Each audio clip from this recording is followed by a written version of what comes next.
Hey everyone, we're back with that crock pot of chicken, and we're going to pull the chicken out of the crock pot. And I've got a dish here because we're going to pick all the meat off the bone and put it into a pot. And we're also going to put all of this broth into the pot, and we are going to make chicken and dumplings for dinner tonight. So it's one of our favorites, and this is an easy way of making it. Normally I stick a whole chicken in the pot and broth and go that route, but tonight we did the whole chicken in the crock pot the other day, and now we're just going to strain the broth into the pot. We're going to pull the meat off the bones. Now I need the dog dish because Princess Pooch is getting all the skin, so I don't want the skin in this. So that'll be part of her dinner tonight. But we will take the meat and we're going to shred it into small pieces. So you see I've got gloves on today. That's because I've got a burn on the back of my hand and it's a little ouchy and I just don't want to deal with it. I normally do everything without gloves for the most part, except for really spicy things. So that's why you see me with gloves today. But we're just going to continue to shred all the meat into the pot. And I will probably have to add broth because this isn't really enough liquid for the dumplings. So here's an interesting little tidbit. So here's the breast, and then there's the tender. The tender will be actually separated from the actual breast.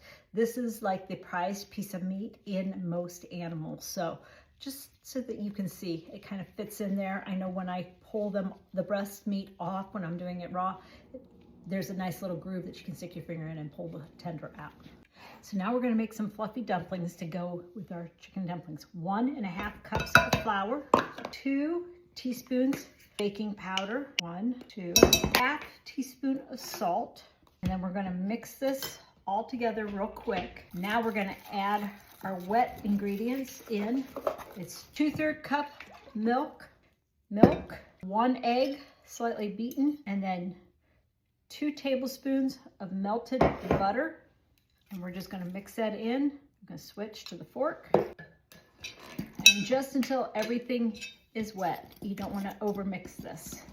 And then on the stove, I've got a pot that has the meat and the broth in it. And I did add an extra jar of broth because it needs to be a little bit higher. I have it turned on to high so that it can heat through. You want it actually boiling before you add your fluffy dumpling mix into it. So once your chicken stock is boiling, go ahead and give it a quick stir, and then we're going to drop in big spoonfuls of the dumpling mixture into the boiling water, and it's going to sink initially and then it's going to pop back up. We're going to put the lid on and we're going to cook it. Lid back on, cook covered for 12 to 15 minutes.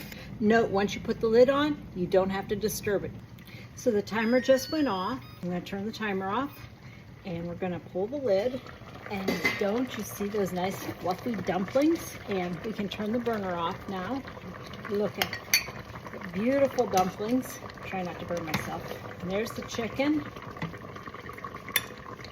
And there you go. Chicken and dumplings, homestead style.